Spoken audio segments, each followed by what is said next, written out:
Welcome back to CCPS's Digital Learning Day. Coming up next, we have Robin Seifert from Falling Creek Middle School with EquatIO. I thought it was EquatIO. It's off to school we go. But it's not, it's EquatIO. But she's gonna be telling you about how it integrates with all the Google apps and brings math to life. Yeah, so if you're tuning in live, if you go to bit.ly/DLDCCPS, there is her session resource there and also a back channel. So if you have any questions for her while you're watching, she's tuned into that back channel and will either answer at the end if she has time, or she'll answer you directly afterwards. Also, if you want to watch other videos live, if you're only able to tune in for this one, if you go to this link later today, all those videos will be posted there so you can watch them. All right, without further ado, here's Robin over at Falling Creek Middle School. Take it away, Robin. Hi guys, I'm Robin Seifert from Falling Creek Middle School. I am a 7th grade math teacher here, and yes, it is pronounced EquatIO. We had a double check on the pronunciation before we actually knew what I was going to say. So it is a Chrome extension that you can use for equations, symbols, graphs, and anything on your Google apps. So we're going to go ahead and get started. So this is my presentation for you guys, and you can tell that I have a bit.ly here as well, and it is case sensitive, so make sure if it's capital letters, you're using capital. If it's lowercase, make sure you use lowercase. I am also going to use this hashtag CCPS MathDLD. So if you have any questions, you can just use that hashtag or go to my back channel, whichever works for you guys. And again, I will show you this bit.ly throughout the whole presentation, and that hashtag, I will make sure I keep talking about that. So let's go ahead and get started. So I love to use Google Slides, and that's how I use my warm-up in the morning to greet my students. But I like to use it for like equations on today's date. And sometimes they don't have every equation on a Google slide that I want, just like the square root. So in my top corner, since it's extension, here is EquatIO. So I'm going to go ahead and click it. So right here, it brings us to the equation editor, which can give you what type. You can type whatever you want, and it will give you the equation. Also over here, we have the math operations, math symbols. So here we go. Math operations, math symbols, functions, Greek letters, that if you don't feel like typing it out, you just can click one of those. So I'm going to do today's date, but in a math equation. So I want to type out the square root, and already it gives me options of what I can do. So I'm going to click the square root, and I'm going to put the square root of 4. I'm going to click the right arrow button, and I want to make this a fraction. So I'm going to click the backslash, and it already makes it a fraction for me.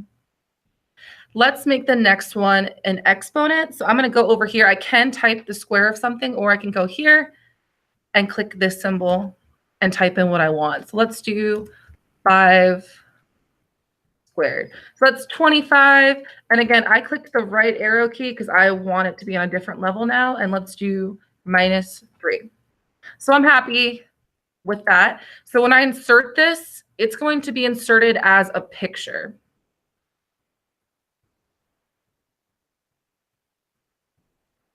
Let's do that one more time.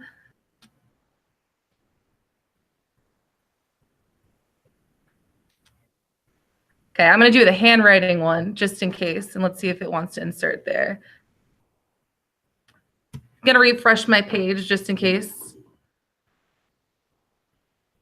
So again, if you have any questions while you're waiting, you can use this hashtag or go to my bit.ly, and the back channel is there as well.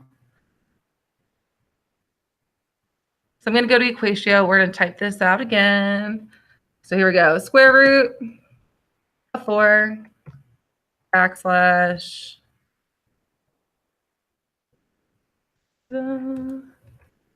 5 squared -3. There we go. Perfect. So this is going to come out as a picture. So you can move it wherever you want. You can make it bigger or smaller, whatever you want to do with it. It's right there. And that was this button right here, the equation editor. So you can type what you want. Again, I'm just typing square. You can see all the different things that they have just for that button. There also is the handwriting recognition that I was kind of talking about before. And this is even better because you can just write whatever you want. And I'm going to show you that you can write fractions, and it's going to recognize what fractions you want. So I'm going to go ahead and write 1/2 plus 3/4. And it has exactly what I wrote, which is amazing. And again, once you insert it, it will be inserted like a picture. And if you want this spot to go down, you just click whatever you're working on, move your drawing, and make it bigger, make it smaller. So those were just the two things that I was working on Google Slide. I use this button and the hand recognition. The LaTeX stands for as a typesetting language based on text. Again, you can always hashtag CCPS Math DLD if you have any more questions on that. The really cool thing that I'm going to show you guys right now is that EquatIO is just like Desmos with the graphs. So you can pretty much graph anything you want for your students. So let's type a question out. Pretend like we're giving them a warm-up or a test. So let's write what equation. What is the equation of the graph shown? So right over here, I'm going to make a picture. It says insert math.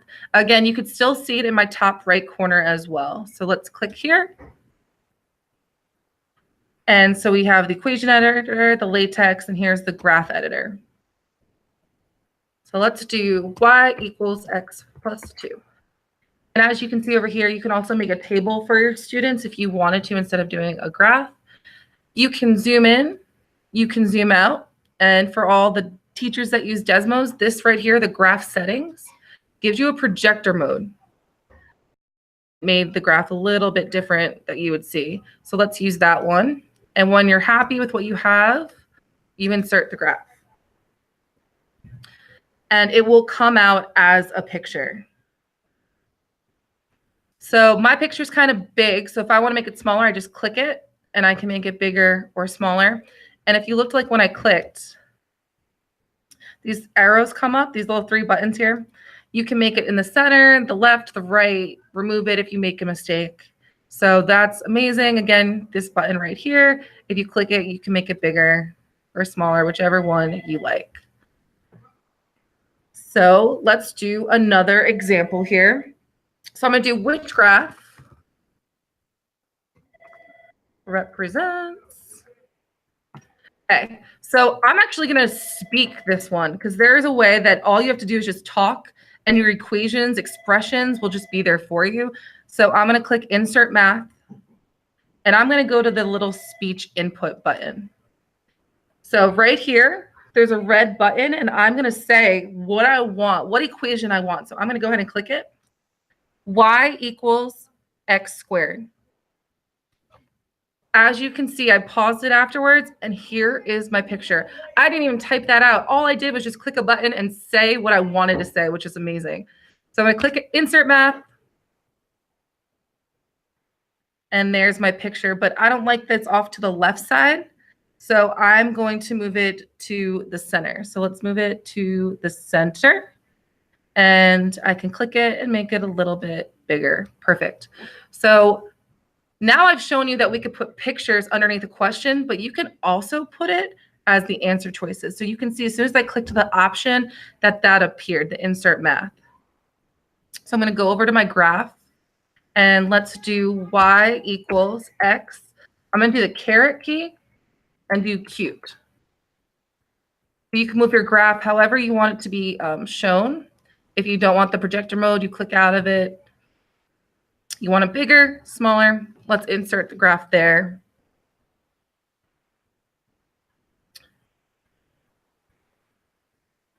Loading image, and we will do one more so you can see that graph's there for that option if you want to give it a name.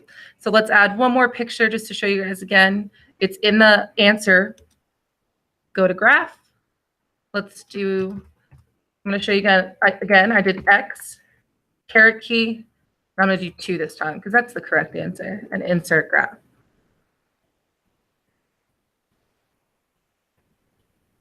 So just a little preview of what this would look like for you guys. Again, if you have any questions, here is my bit.ly and my hashtag on Twitter. So you can keep sending me messages throughout that the whole time. So here's the graph we did. I said y equals x squared. I did not type that. All I had to do is just press a record button, which I love. And here are your two options for the graph. So this is an extension. So I want to kind of walk through you guys on how to get this because it has so many benefits. Again, it works for slides, drawings, forms, anything on Google Apps. So I'm going to go to here. So if you go to my bit.ly, we're going to kind of go through step-by-step directions on how to get it. So I'm going to open up a new tab, go to apps, web store, and again, it's EquatIO. I know it's a funny way to pronounce it. And you can tell I already have it downloaded, added as an extension. So all you have to do is just click add to Chrome.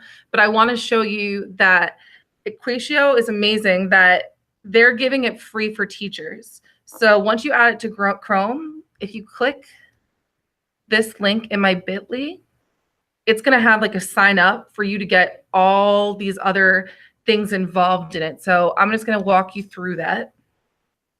Again, that's in my bit.ly. So you scroll down below, you can just sign up you type your school, your admin, their email, and once you do that, you will have all the information there. So I'm going to check if there are any questions.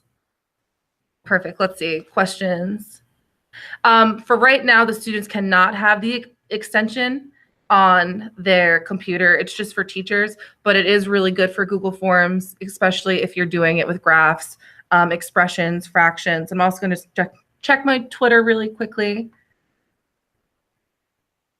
and see if anyone has done the hashtag that I was using today.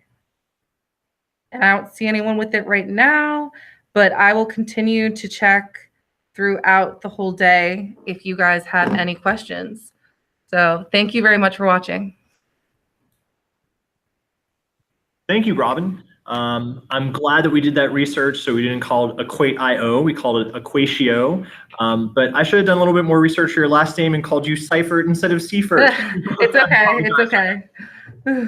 But that was an amazing tool. I love how you could just speak into your computer and make magic happen. I really wish I would have had that in high school, trying to remember all the equations I needed to remember for my tests. Yes, thanks, Robin.